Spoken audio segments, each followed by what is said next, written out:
et sœurs, serviteurs de Dieu, nous rendons grâce au Seigneur pour cette opportunité qu'il nous accorde pour que nous puissions parler de sa part autour du thème sur les mariages et spécialement sur les sous-thèmes que les mariages soient honorés de tous. Mais avant toute chose, nous aimerions adresser une prière à Dieu. Dieu est Père de notre Seigneur Jésus-Christ, Créateur du ciel et de la terre. Toi qui étais, toi qui es et toi qui reviens bientôt, Maître de temps et de circonstances, ou bien encore Seigneur de temps et de l'histoire, je bénis ton saint nom. Je viens te magnifier et m'incliner devant ta seigneurie et ta sainteté. Dieu de toutes grâces et de toutes bénédictions, te priant que tu puisses bénir ces instants en nous accordant l'énergie nécessaire pour transmettre cette parole et que cela soit en bénédiction pour tous ceux qui vont nous écouter. Bénis Seigneur ces instants au nom de Jésus. Amen. Que les mariages soient honorés de tous, tel est notre sujet de ces jours.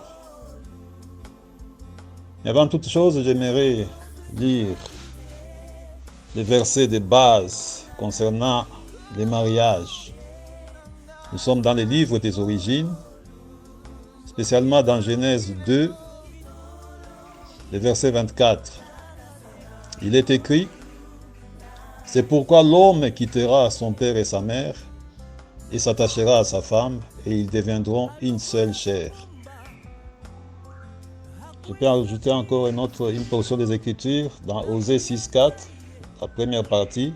« Mon peuple est détruit parce qu'il lui manque la connaissance. » Oui, en fait, la Bible est claire ici. On ne parle pas « mon peuple est détruit parce qu'il n'a pas de diplôme », « mon peuple est détruit parce qu'il n'a pas de connaissances ». Bon, je n'ai pas encore vu des universités là où il y a une faculté de mariage ou de la famille. Mais nous avons besoin d'avoir cette connaissance autour du mariage en nous référant à la Bible qui est la parole de Dieu, Dieu qui est l'initiateur du mariage. La Bible, je peux encore mieux dire, qui est la constitution du royaume de Dieu. C'est la Bible qui nous donne les lois et règlements, comment se comporter dans la vie courante et par rapport au mariage. Parce que c'est dans la Bible où le mariage a été institué par le Créateur. Mais les versets de base, les versets sur lesquels nous avons tiré les thèmes, c'est dans l'Épître aux Hébreux, au chapitre 13, le verset 4. D'habitude, quand je dois étudier un verset, j'aime les lire dans plusieurs versions. Ici, j'ai choisi à peu près cette version, puis à la fin, j'ai ajouté la version anglaise King James. Mais je vais lire les versions françaises. Louis II, 1910. Que le mariage soit honoré de tous et les lits conjugales exemptes de souillure, car Dieu jugera les impudiques et les adultères. Dans Parole de vie 2017, il est écrit: tous doivent respecter le mariage, mari et femme doivent rester fidèles l'un à l'autre. Dieu jugera ceux qui ont une vie immorale et ceux qui sont adultères. Quant à la Bible du Seigneur, il est écrit que chacun respecte le mariage et que les époux restent fidèles l'un à l'autre, car Dieu jugera les débauchés et les adultères. La version Martin, quant à elle, dit: le mariage est honorable entre tous et les lits sans souillure, mais Dieu jugera les fornicateurs et les adultères. La version Darby dit Que les mariages soient tenus en honneur à tous égards, et les lits sans souillure, mais Dieu jugera les fornicateurs et les adultères.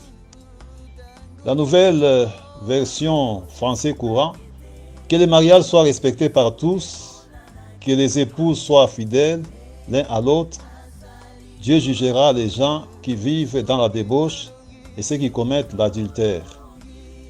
La nouvelle Bible seconde, quant à elle, dit que les mariages soient honorés de tous et les lits conjugales exemptés des souillures. Dieu jugera ceux qui se livrent à l'inconduite sexuelle et à l'adultère. La version King James a une particularité là où on dit and the bed and the filed. Donc là on parle des lits, les lits sans tache. Ce qui m'a intéressé dans la version anglaise. On parle du lit sans tache. Faites que les mariages soient honorés de tous. J'aimerais dire d'abord que la Bible, qui est notre constitution du royaume de Dieu, c'est aussi un code d'honneur. La Bible nous exhorte à honorer Dieu, parce que quand nous lisons dans Malachie 1,6, la Bible dit « Un fils honore son père et un serviteur son maître. Si je suis père, où est l'honneur qui m'est dit ?» C'est Dieu qui parle. Si je suis père, où est l'honneur qui m'est dit?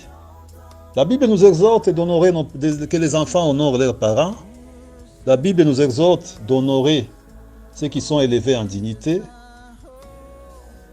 et d'honorer toute personne à qui nous devons l'honneur.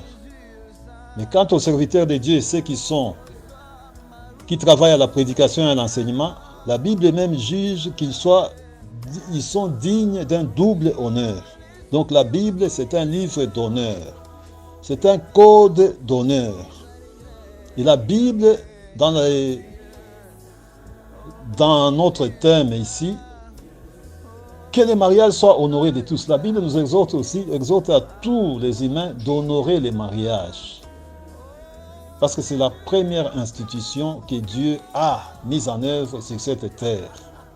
Dit l'homme quittera son père et sa mère et s'attachera à sa femme et ils deviendront une seule chair.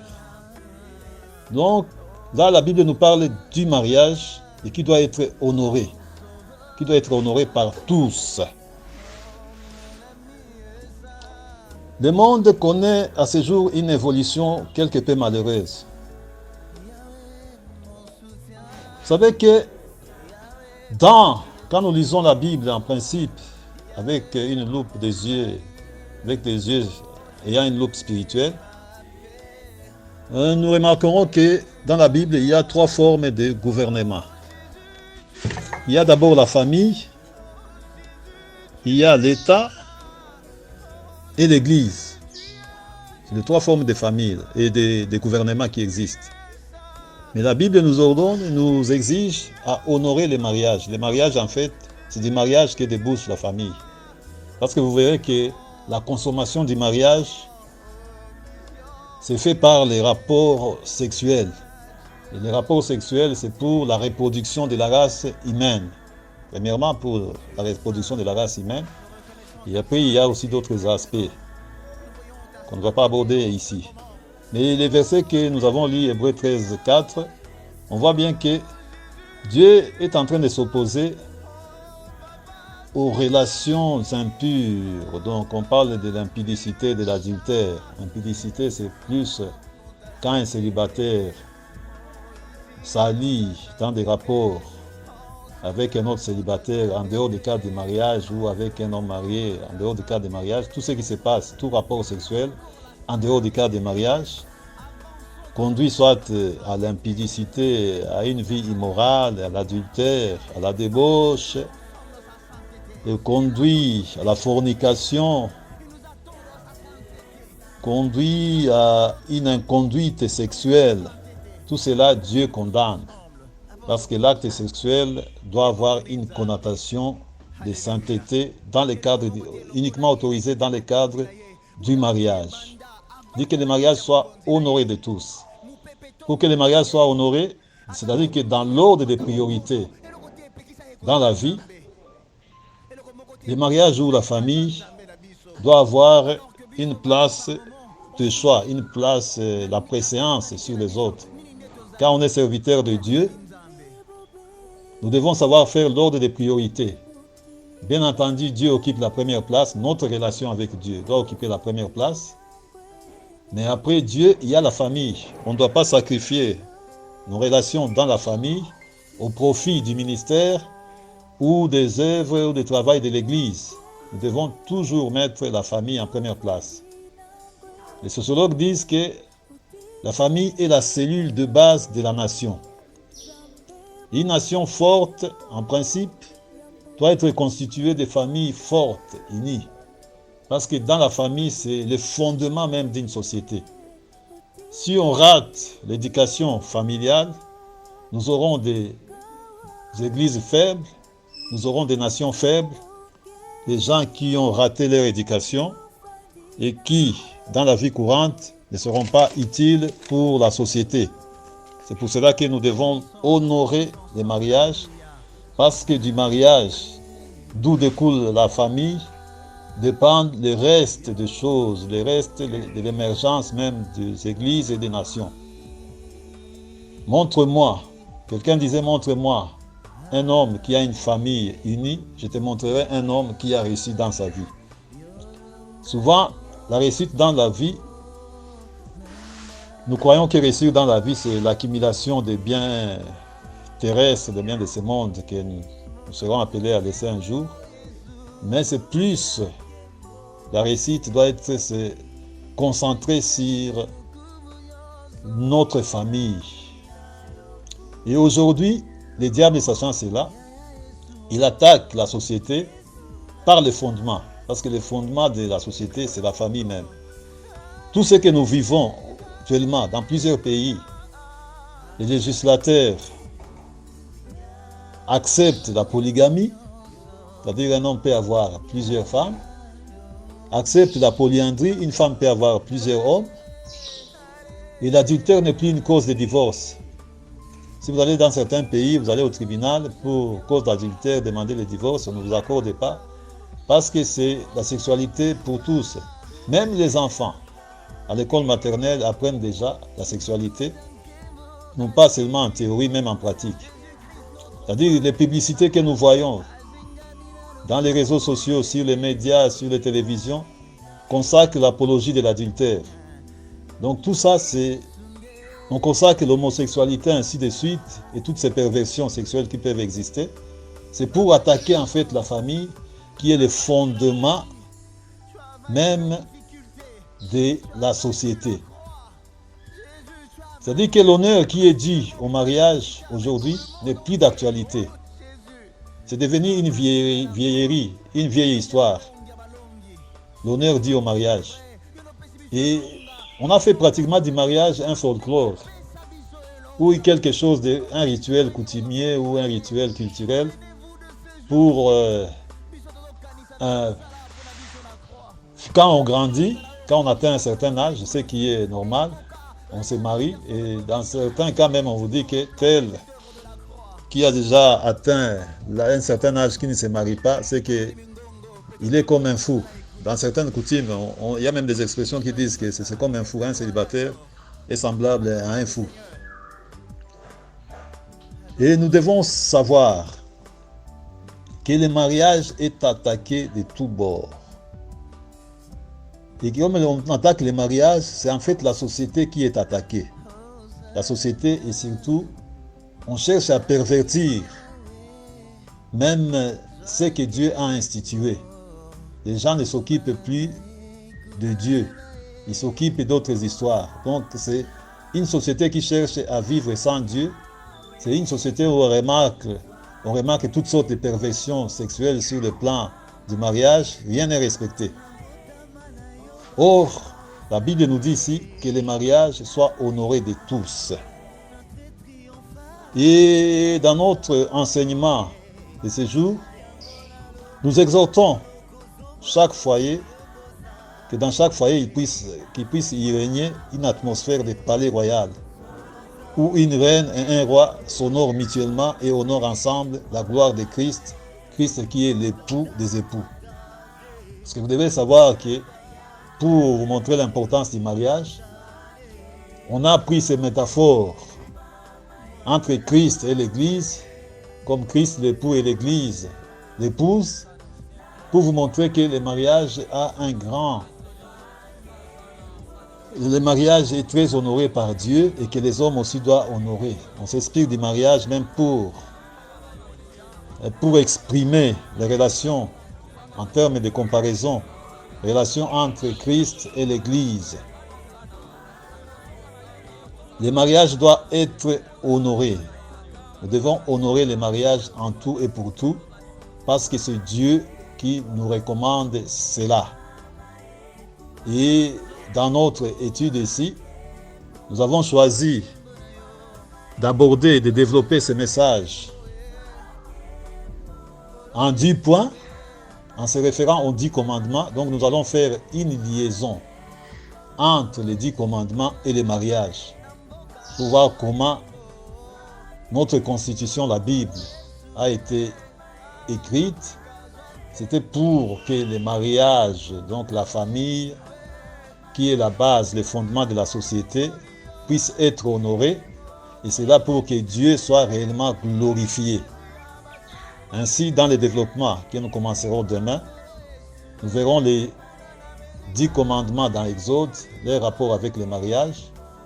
Les 10 commandements dans l'Exode 20 sera l'objet de notre sujet. Et après cela, après demain, nous allons conclure avec la pyramide de Maslow, pour montrer aussi les besoins de l'homme face au mariage. Que le Seigneur vous bénisse. Que le Seigneur vous bénisse et nous continuerons demain. Amen. Shalom, bien-aimés dans le Seigneur. Nous nous retrouvons pour la deuxième séance de notre enseignement. Que le mariage soit honoré de tous. En français courant ou français facile, il est dit que le mariage soit respecté par tous. Vous savez que le mariage est la première institution divine, car le mariage a existé avant le gouvernement de l'État et avant l'Église. Étant la première chose, nous savons que Dieu s'approprie toujours les premières choses. Et les premières choses ont le pouvoir de sanctifier ou de racheter les restes. Et selon cette loi des premières choses, la dîme cesse par exemple d'être un dixième de son revenu pour devenir la première dixième partie de son revenu que l'on consacre à Dieu. Et nous devons, tel que la Bible nous demande, apprendre à honorer les mariages et d'éviter d'en faire un rite culturel ou un simple folklore ou un business. Que chaque foyer instaure une atmosphère, un règne de palais royal au sein de sa famille, où une reine et un roi s'honorent mutuellement.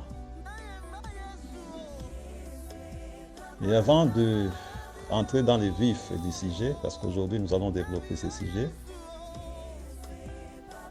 nous allons d'abord prier le Seigneur. Père Saint, nous te disons merci encore pour cette opportunité que tu nous accordes pour parler de ta part. Au-delà d'être seulement un privilège, c'est aussi une responsabilité au Père Céleste. C'est pour cela que je te prie que ta bonne main me couvre et que ta grâce m'environne pour que la parole qui sera enseignée puisse être en bénédiction pour tous ceux qui vont l'écouter. Reçois l'honneur, la gloire et la majesté au nom de Jésus. Amen. Et aujourd'hui, nous allons développer ce sujet. La deuxième partie, c'est le développement du sujet. Et nous parlerons pratiquement des 10 commandements qui sont intimement liés au mariage dans Exode 20. Pour raison de temps, aujourd'hui nous allons aborder les 5 premiers commandements. Au verset 3 de l'Exode 20, nous avons déjà les premiers commandements qui dit que tu n'auras pas d'autre Dieu devant toi. Dieu avec minuscule bien entendu. Donc on veut parler des idoles. L'idolâtrie en fait consiste à donner à un être quelconque ou un objet la place de Dieu. Donc donner la première place à autre chose qu'au vrai Dieu. Quelque part là, on avait demandé à un groupe de chrétiens de résumer la Bible en un mot. Les gens ont pris du temps pour résumer la Bible. Quelqu'un est tombé jusqu'à résumer la Bible à une phrase et puis en continuant à travailler, il est tombé sur un mot. Et ce mot-là, c'est relation. Il dit que le mot relation résume toute la Bible. Et comme nous savons, le mariage, c'est d'abord une relation. Relation entre l'homme et la femme. Ici, nous rentrons dans le jardin d'Éden. Nous verrons que c'est la relation entre Adam et Ève. Et ce genre de relation-là, qui a existé entre Adam et Ève, donc le premier mariage, avant même que les péchés soient introduits dans le monde, ce type de relation a été extrapolé et comparé à la relation entre Christ et l'Église. Christ en tant qu'époux et l'Église en tant qu'épouse. Donc nous voulons parler ici d'un mariage où il ne doit pas traîner d'idolâtrie dans ce mariage, dans un foyer. C'est-à-dire que Christ, ici, doit prendre la première place dans chaque mariage. Et c'est-à-dire qu'on doit éviter que dans un mariage, qu'il puisse y avoir une épouse déesse ou un mari idole ou Dieu, Dieu avec minuscule bien entendu. Nous prenons par exemple le cas dans la Bible de Jézabel avec le roi Akab. Dans ce couple-là qui dirigeait Israël, on a vu que la femme avait trop d'influence au point où, à cause de son idolâtrie, cette idolâtrie s'est répandue dans tout Israël. C'est ainsi que s'est levé le prophète Élie et il posera la question: jusqu'à quand clocherez-vous des deux côtés? Si l'Éternel est Dieu, allez vers l'Éternel, et si Baal est Dieu, allez vers Baal. Ça, c'est un couple, un foyer où la femme était pratiquement une déesse. On parle même de l'esprit de Jézabel. Tout. Et un autre cas qu'on prendrait par exemple dans un foyer où le père, qui est le leader, tel que la Bible le dit dans Ephésiens 5, 23, car le mari est le chef de la femme, comme Christ est le chef de l'Église. Et si le mari ne joue pas son rôle, on voit dans 1 Samuel chapitre 2, on nous parle du sacrificateur Élie, avec ses deux fils, Ophni et Phinéas. Ophni et Phinéas étaient dans les sacerdoces, dans les temples, en train de faire des perversions de toutes sortes. Et Dieu s'est levé. Et au verset 29 de 1 Samuel 2, Dieu se lève contre son serviteur et dit: et d'où vient que tu honores tes fils plus que moi, afin que vous vous engraissez des prémices de toutes les offrandes d'Israël, mon peuple. Et comme conséquence, Dieu a fait exterminer, il a enlevé cette famille-là du sacerdoce, il les a mis à part, hors d'état de nuire. Et les a remplacés par quelqu'un d'autre qui est Samuel. Donc honorer le mariage, c'est savoir respecter l'ordre hiérarchique que Dieu a établi dans le mariage, dans la famille. L'homme est le chef, qui est suivi par la femme qui est pratiquement l'aide, et puis viennent les enfants, selon l'ordre divin. Et si nous voulons que les mariages soient honorés, que cet ordre-là, cet ordre hiérarchique dans les foyers soit respecté. C'est cela aussi, honorer les mariages. Le deuxième point qui correspond au deuxième commandement, du verset 4 au verset 6, je me résume. La Bible dit que tu n'adoreras pas les idoles. Donc, pas d'image à adorer. Pas d'image à adorer. Nous savons que l'humain, l'être humain, est un adorateur. Là, dans Ecclésiaste 3:11, il est écrit que Dieu a mis dans le cœur de l'homme la pensée de l'éternité. Et le mariage est un cadre pour sanctifier, qui a la capacité de sanctifier cette adoration. Jésus a dit que l'heure est venue où les vrais adorateurs adoreront le Père en esprit et en vérité. Car Dieu est esprit et il faut que ceux qui l'adorent en esprit et en vérité. Nous sommes dans Jean 4, versets 23 et 24. Je dis qu'honorer le mariage, c'est savoir faire de sa famille un sanctuaire d'adoration, où Dieu reçoit l'adoration de son Père, de ses membres de famille. Parce que vous savez, la famille, c'est déjà un sanctuaire. Jésus avait bien dit que là où 2 ou 3 sont réunis en mon nom, ensemblés à mon nom, je suis au milieu d'eux. Dans Matthieu 18, quand nous sommes versets 29 et versets 19 et 20, quelqu'un dira que la plus petite église au monde est composée de 2 personnes. En d'autres termes, l'homme et la femme. C'est-à-dire que l'église commence déjà dans les mariages. Et là, dans les mariages, on doit cultiver l'adoration à Dieu. L'humain qui est un adorateur doit cultiver cette capacité d'adorer premièrement, dans sa famille. L'enfant doit apprendre à adorer Dieu d'abord dans sa famille. Et honorer le mariage, c'est savoir établir un sanctuaire au sein de sa famille pour adorer Dieu.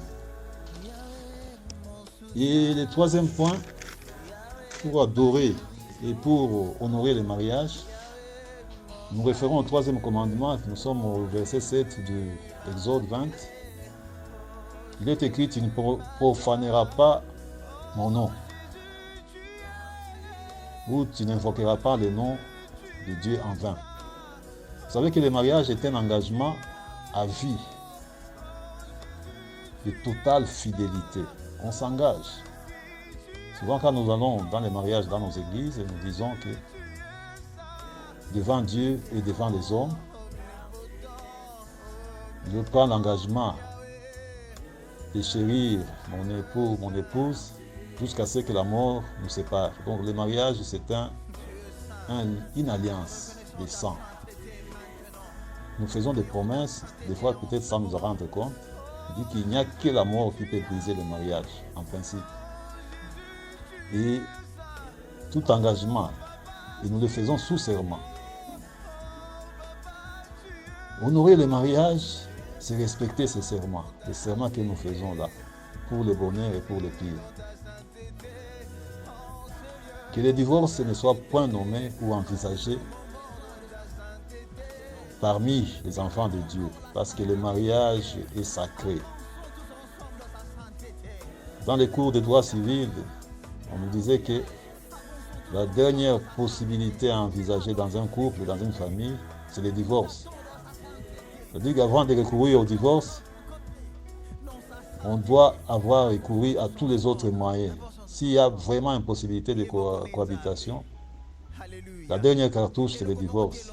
Mais le divorce ne doit pas intervenir à tout bout, dès le premier abord, dès qu'il y a des problèmes. Donc nous devons honorer le mariage en respectant notre serment que nous avions fait. Nous n'avions pas fait le serment devant les hommes, nous avions dit devant Dieu et devant l'Église et devant son peuple. Cet engagement-là, nous devons savoir que c'est un engagement sacré qui nous lie toute notre vie. Et le malheur et le bonheur, nous devons toujours rester fidèles à notre engagement. C'est très capital. Comment encore honorer les mariages. Quatrième point, nous sommes au quatrième commandement. Et nous sommes dans le quatrième commandement dans Exode 20, c'est du verset 8 au verset 11. En résumé, on nous dit que tu te reposeras les sabbats, donc tu observeras les jours de repos. Vous savez, dans tout mariage, on a besoin de s'imposer des temps de qualité et de repos réguliers. Souvent, on remarque que dans beaucoup de cas, il y a des partenaires dans les mariages, époux, épouses, qui sont versés, pris dans leur travail au point où on néglige le temps à passer dans le mariage. Honorer les mariages, c'est savoir recadrer notre mode de vie en accordant du temps plus dans les relations. Parce que nous avions dit que la Bible peut se résumer en relation. Relation avec Dieu, c'est Dieu au-dessus de tout, relation avec notre partenaire. Que la recherche de la richesse, que le cadre professionnel, la carrière professionnelle ne doit pas nous amener à sacrifier notre vie de couple. Et nous nous disons que quand nos enfants se souviendront de nous, de nos parents, qui sommes leurs parents,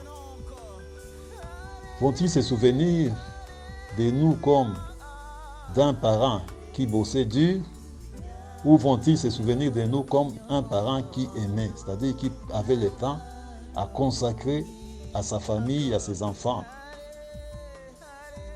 Donc, honorer les mariages, c'est savoir fixer les bonnes priorités. Notre relation avec Dieu, notre relation avec les membres des familles, notamment avec notre conjoint premièrement. Nous allons honorer les mariages quand nous donnons la priorité aussi, après Dieu, nous donnons la priorité à notre famille. Même dans les ministères, même pour les ministres de Dieu, beaucoup échouent dans les ministères parce qu'ils sont consacrés, totalement consacrés dans l'œuvre de Dieu et ils ont totalement négligé leurs relations. Je suivais un serviteur de Dieu qui est de renom dans le siècle présent et le premier témoignage qu'il avait donné et qui a circulé dans les réseaux sociaux, c'était pour se repentir. Il venait de divorcer avec son épouse. Pourquoi? Parce que pour lui, il passait tout le temps à faire l'œuvre de Dieu, à négliger l'épouse. Et quand il a donné son témoignage, il dit ce mariage, ce divorce-là m'a coûté trop cher, à peu près 7 millions de dollars et beaucoup d'autres biens que j'ai perdus. Mais il y a un autre serviteur qui a fourni un effort pour les réconcilier. Et même avant ça, le serviteur-là a dit un jour, il s'est senti malade. Et pendant qu'il dormait, là, il a eu une vision. Il s'est retrouvé au ciel, pas au ciel, disons, dans l'au-delà. Et il faisait une file indienne pour entrer soit dans le paradis, soit chez les voisins, chez Satan. Et le témoignage est très long. C'est ce que nous pouvons retenir que quand il fit son tour pour avancer, il s'est avancé et arrivé devant le Seigneur Jésus, à côté il y avait un ange sous forme d'une dame, qui avait la forme d'une dame qui jouait au piano. Et quand cette dame jouait au piano, quand le visage de Jésus se réjouissait, la porte du ciel, du paradis était ouverte. Mais quand le visage du Maître, du Seigneur de gloire, s'est renfrogné, c'est la porte du paradis était fermée pour que la personne entre chez le voisin. Donc chez Satan, quoi.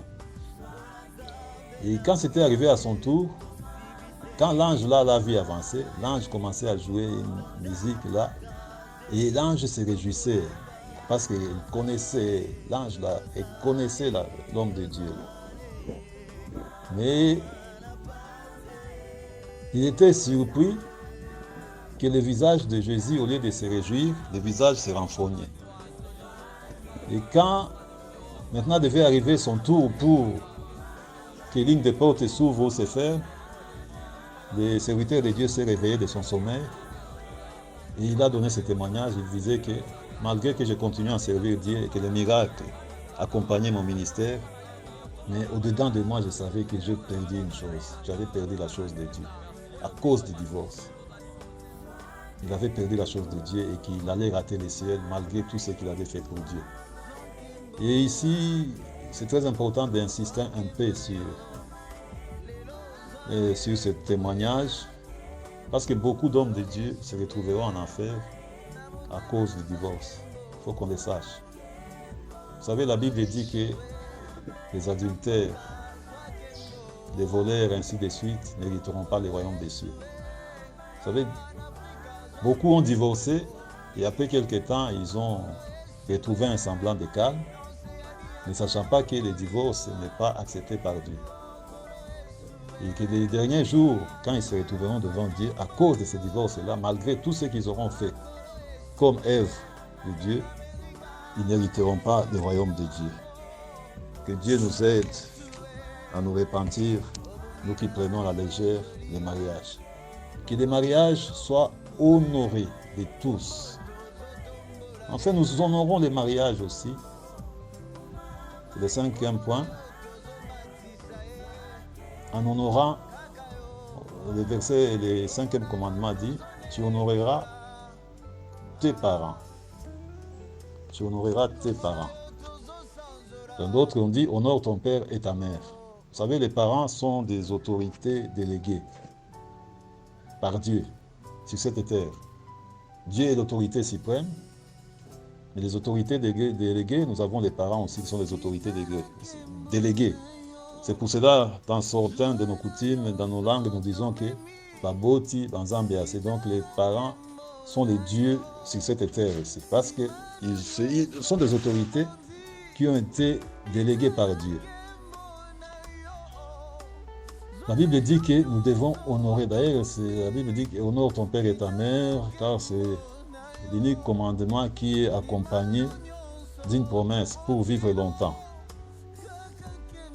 Et honorer ses parents dans la famille, c'est une grande chose. Nous devons savoir honorer nos parents. Parce que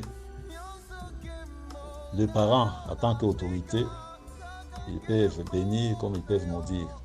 Nous avons plusieurs cas.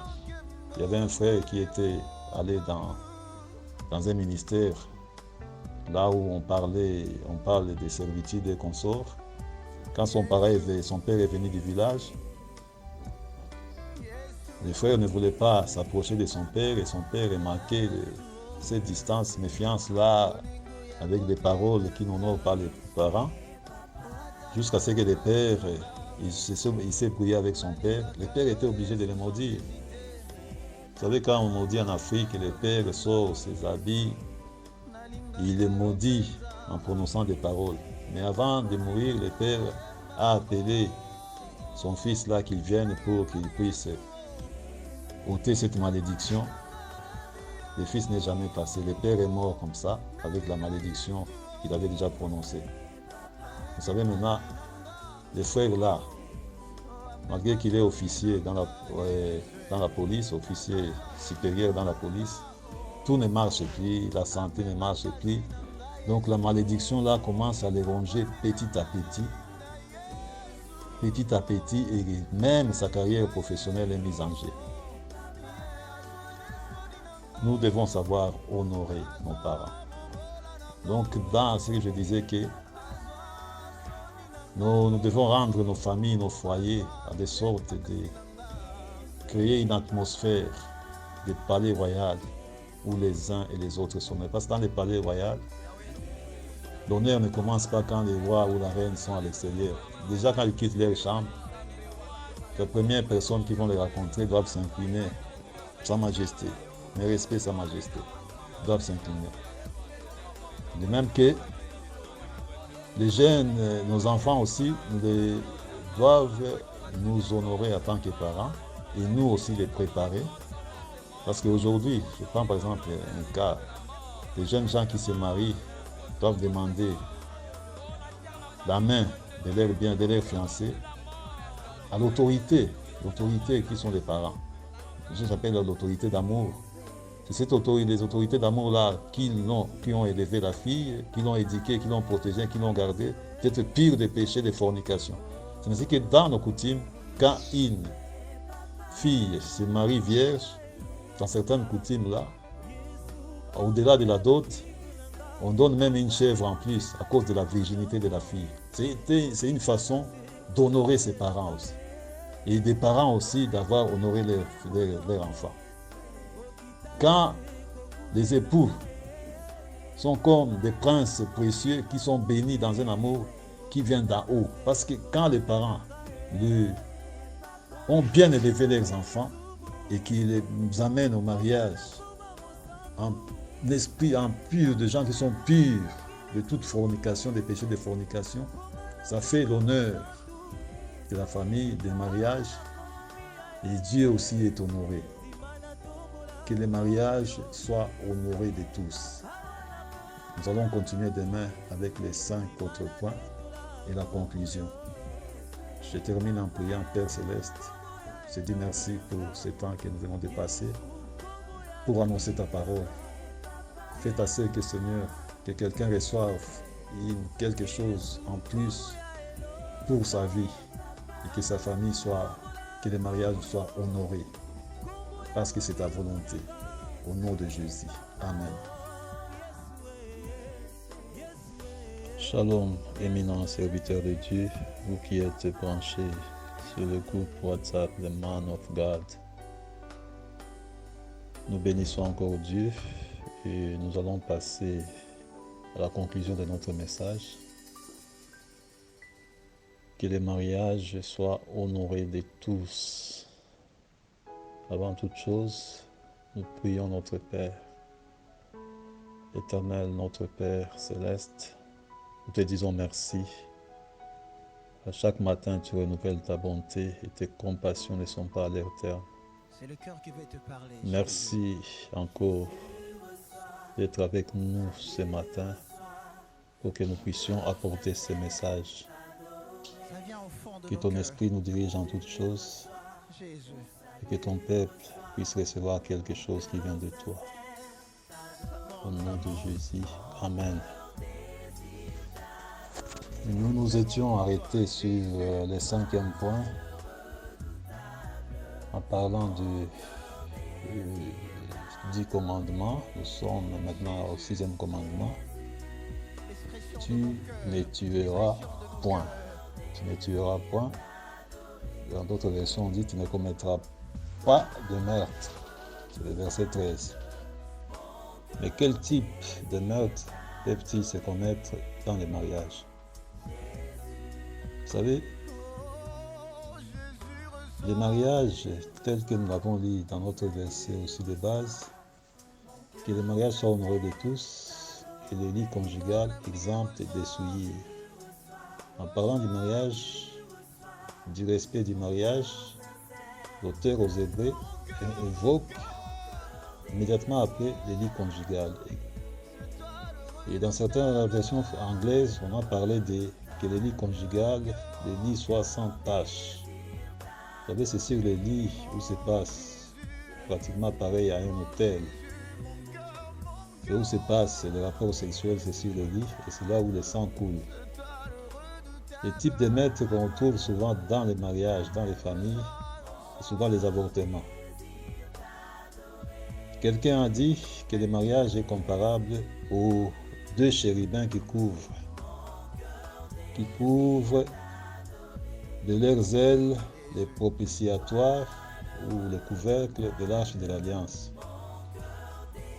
Et nous ne devions trouver sur cet autel que les lits conjugales, sous les ailes du mariage, que le sang d'une vierge qui s'est donné pour toujours à son époux, et aussi le sang qui a été offert par l'Esprit éternel et qui nous a rachetés, qui scelle et sanctifie les couples, leur amour et leur intimité, loin des débordements, de la débauche et de l'adultère. Nous voulons dire ici que honorer les mariages, c'est aussi s'abstenir de tuer les fœtus par les avortements sur le lit conjugal. Ne pas faire couler les sangs des bébés, des créatures de Dieu, bien qu'ils soient encore au fœtus, mais Dieu les a connus avant la fondation du monde. Donc nous devons honorer le mariage en évitant de tuer, de commettre des meurtres par toutes sortes d'avortements et toutes sortes de techniques modernes. Si. Et nous passons au 7e commandement qui dit « Tu ne commettras pas d'adultère ». C'est le verset 14. Tu ne commettras pas d'adultère. Quand nous lisons dans Hébreux 13, 4, les différentes versions, par exemple, les paroles de Dieu disent que tous doivent respecter le mariage, mari et femme doivent rester fidèles l'un à l'autre. Et la Bible du Seigneur dit que chacun respecte le mariage et que les époux restent fidèles l'un à l'autre. On parle de la fidélité dans le mariage. Il y a une chose aujourd'hui que l'adultère n'est même plus un argument légal au tribunal en cas de divorce. Dans certains pays, on n'autorise plus le divorce légal, suite à l'adultère. Mais nous disons, peu importe ce que les hommes ont décidé, nous devons seulement comprendre que l'adultère est un venin mortel capable de toucher plusieurs générations en termes de conséquences et de souffrances infligées à la famille. Le diable sait où il va. Et nous vivons beaucoup de cas de perversion dans des familles. Beaucoup de pères élèvent les enfants d'autrui, c'est-à-dire fruit de l'adultère de la femme qu'on sort. Vous savez, à cause de l'adultère, beaucoup de problèmes se posent dans beaucoup d'endroits dans les quartiers. Je me rappelle quand on était encore enfant, là où on a grandi, on a assisté à plusieurs scènes où certains conjoints frappaient même leurs femmes pour raison d'adultère et d'infidélité. Et nous devons comprendre que les mariages, honorer les mariages, c'est rester fidèle l'un à l'autre. Que l'adultère ne soit point nommé dans le mariage. En dehors de l'adultère, nous vivons aussi le phénomène de la pornographie qui détruit la vraie sexualité dans son essence et déshonore le mariage. Ça ouvre même les portes à toutes sortes d'esprits impurs.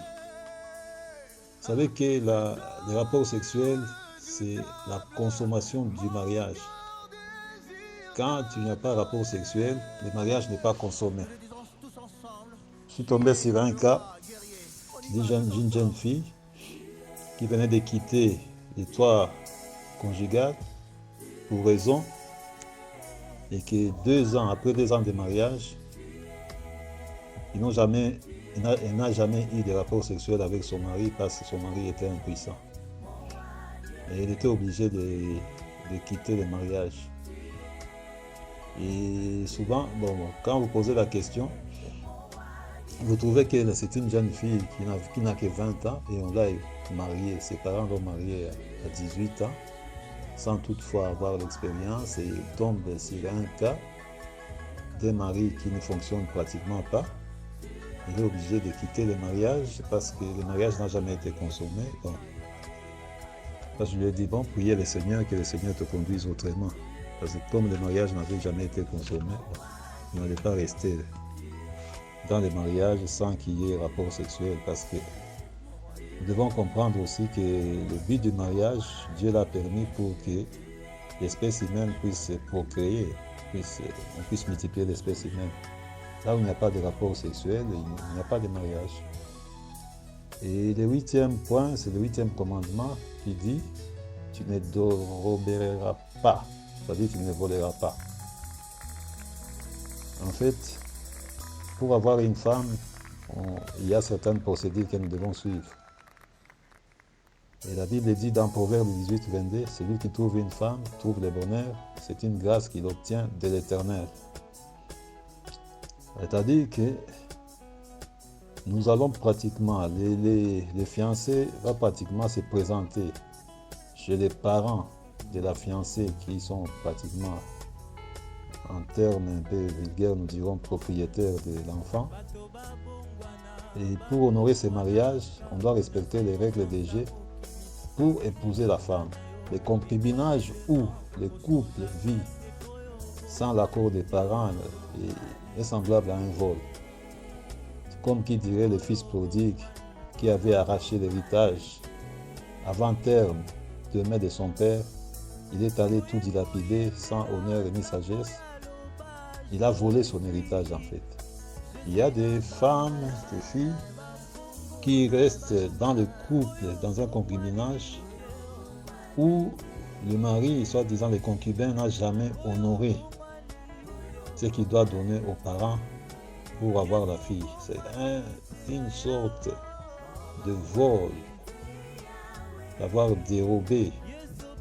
Et dans les mariages, nous disons, pour honorer le mariage, nous devons respecter les règles du jeu, c'est-à-dire épouser selon les règles, selon les coutumes ou quoi. Bon, chez nous ici, on accepte la dot et consort. Il y a toute une cérémonie qui accompagne le mariage parce que le mariage doit être honoré de tous. Mais les mariages où les gens s'arrangent pour Yagato Vanda sans passer par les autorités déléguées, c'est une forme de vol. Et cela n'est pas honorer le mariage. Et le 9e point, et ce qui correspond au 9e commandement, la Bible dit tu ne mentiras pas. Donc tu ne mentiras point. C'est le verset 16 dans l'Exode 20. Tu ne mentiras pas. Le mariage est un acte de vérité et c'est une vie de vérité. Quand nous nous présentons devant les officiers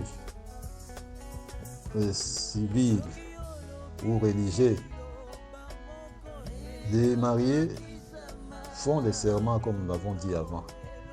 Devant l'autel de Dieu, les fiancés font leur serment. Oui, je vais l'aimer, je vais la chérir, patati patata. Et nous devons savoir que Dieu lui-même est présent là, parce que c'est lui l'initiateur du mariage. Il est présent et il attend toutes les promesses de vivre dans la lumière que les conjoints se font. Donc honorer le mariage, c'est demeurer dans la vérité. Toute alliance de mariage qui n'a pas pour fondement la vérité n'a pas longue vie. Ainsi que nous voyons des gens qui changent de ville. Il est marié dans une ville, il va dans une autre ville, il fait un autre mariage sous soubassement des mensonges. Oh, la Bible dit que tu ne mentiras pas. Donc nous devons garder cette alliance de mariage, doit se faire, doit avoir pour fondement un acte de vérité. Et les promesses qu'on se fait là sont des promesses qui doivent être basées sur la vérité. Parce que Dieu est vérité. Et le 10e point, c'est le 10e commandement. La Bible dit, tu ne convoiteras point, tu ne convoiteras point, tu n'envieras pas. Le verset 17, l'Exode 20. La convoitise, en fait, trouve racine dans les besoins fondamentaux humains. Et il y a un scientifique qui a schématisé cela sous une forme de matrice qu'on appelle la pyramide de Maslow. Maslow a donné une échelle de la hiérarchie des besoins de l'homme. Au bas de l'échelle de la pyramide, il y a les besoins de maintien de la vie. Donc, les besoins primaires, quoi, la soif, la faim, la sexualité, le repos, la douleur, ainsi de suite. Ce sont les besoins de maintien de la vie, donc les besoins primaires. Et quand vous montez l'échelle, vous arrivez aux besoins de protection et de sécurité. Donc propriété et maîtrise sur les choses, emploi, se sentir en sécurité, faire confiance. Et quand vous montez encore à l'échelle, vous arrivez aux besoins d'amour, aux besoins d'appartenance, être aimé, être écouté, être compris, estime des autres, faire partie d'un groupe, avoir un statut. Et quand vous montez encore dans l'échelle, nous sommes au niveau des besoins d'estime de soi, sentiment d'être utile et d'avoir de la valeur, conserver son autonomie, son identité. Et en montant encore plus, vous arrivez aux besoins de réalisation. Aux besoins de réalisation, vous développez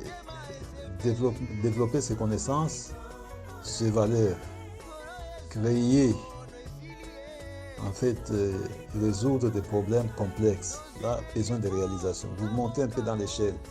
Et finalement, vous êtes dans les besoins d'éternité. Ça, ce sont des besoins spirituels. Mais si on peut calquer ça au niveau de la parole de Dieu, cette pyramide de Maslow, vous voyez qu'il parle du bas vers le haut.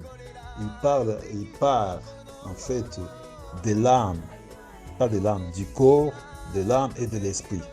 Il y a les besoins du corps, tels que Satan avait tenté Jésus dans le désert. Transforme cette pierre en pain.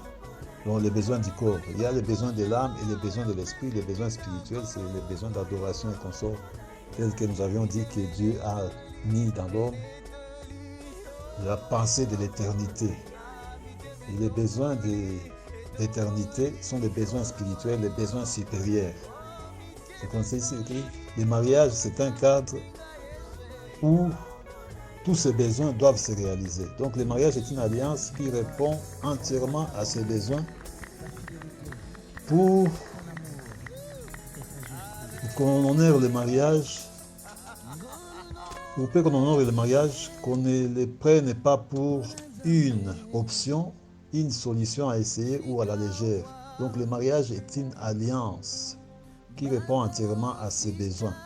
C'est dans le cadre du mariage que l'homme et la femme doivent s'épanouir pour réaliser tous les besoins innés qui se trouvent dans l'homme. Les besoins primaires là au niveau du corps, les besoins au niveau de l'âme et les besoins au niveau de l'esprit. C'est dans le mariage qu'on fait. Donc le mariage est une gloire qui vient du trône de Dieu et qui touche les plus intimes fibres de toute notre existence. Donc c'est par le mariage que nous réalisons une vie vraiment comblée. Une vie comblée. C'est ainsi que le mariage doit être honoré parce que c'est par le mariage que Dieu cherche à se manifester, à manifester sa gloire sur cette terre, les hommes qu'il a créés à son image et selon sa ressemblance. Que le mariage soit honoré de tous. C'est-à-dire que nous ne devons pas prendre le mariage à la légère. J'étais invité une fois dans une ville de l'Est pour intervenir au culte de la jeunesse le samedi, puis le dimanche dans la grande église. Et avant d'intervenir au culte de la jeunesse, le pasteur titulaire de l'église m'a contacté et dit non, il faut parler aux jeunes ici, surtout en ce qui concerne les mariages. Il me dira qu'ici, là à l'Est, ici, on se fiance au mois de janvier, on se marie au mois de février et on divorce au mois de mars. Et c'est là où je vis que les gens se marient du lundi à lundi. Vous voyez un lundi matin, à 8h du matin, vous voyez un cortège de mariage passer. Parce que les gens se marient tous les jours. Et quand une jeune fille atteint déjà 16 ans, elle est déjà inquiète parce que si elle n'est pas mariée. Mais les gens, tout en se mariant, ne comprennent peut-être pas le sens profond de ce mariage. Et ils sont dans les adultères, ils sont dans tout ce qui n'honore pas le mariage. Vous voyez qu'il faut seulement entrer dans le mariage, même essayer, et puis si ça ne va pas, on rentre chez soi, à la maison, chez les parents, on dira seulement qu'une fois, on a déjà été marié dans sa vie. Le mariage, c'est une alliance de sang, une alliance qui vient de Dieu. C'est Dieu qui est le concepteur du mariage, c'est Dieu qui est l'initiateur du mariage, et Dieu, par sa parole, nous demande d'honorer le mariage, que tous, parents, enfants, papa, maman, jeunes frères, jeunes sœurs, que tout le monde puisse honorer le mariage. C'est-à-dire respecter le mariage, que nous ayons un respect profond du mariage. Et pour respecter le mariage, nous devons comprendre, combattre l'ignorance, avoir la connaissance, c'est qu'est-ce que c'est le mariage. Quelqu'un a dit, c'est dit mariage, c'est-à-dire que ne peuvent se marier que les personnes qui ont de l'âge, qui ont une certaine maturité. Le mariage, ce n'est pas une affaire d'enfants.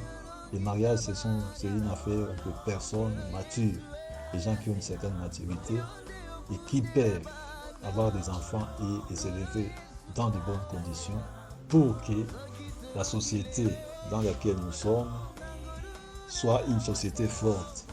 Parce que là où il y a des mariages, des familles unies, des familles fortes, des familles solides, nous avons aussi une nation qui est forte. Et tout commence au niveau de la famille, de la famille. Tout commence au niveau du foyer. L'éducation de base commence au niveau du foyer. C'est pour cela que nous devons travailler pour honorer le mariage. Et cela glorifiera Dieu, qui est l'initiateur du mariage. Que le mariage soit honoré de tous. Que le mariage, que tous doivent respecter le mariage, que chacun respecte le mariage. Le mariage est honorable entre tous. Que le mariage soit tenu en honneur à tous égards. Que le mariage soit respecté par tous et que les époux soient fidèles l'un à l'autre. Nous disons merci Seigneur parce que nous sommes à la fin de notre enseignement. Que le mariage soit honoré de tous. Père, nous te disons merci. Et nous recommandons tous ceux qui nous ont suivis à ta faveur, qu'ils aient quand même profité de quelque chose pour être utiles dans cette société qui va vers la perdition. Mais avec toi, Seigneur, nous savons que nous accomplirons des exploits parce que tu écraseras nos ennemis. Soyez bénis au nom de Jésus. Amen.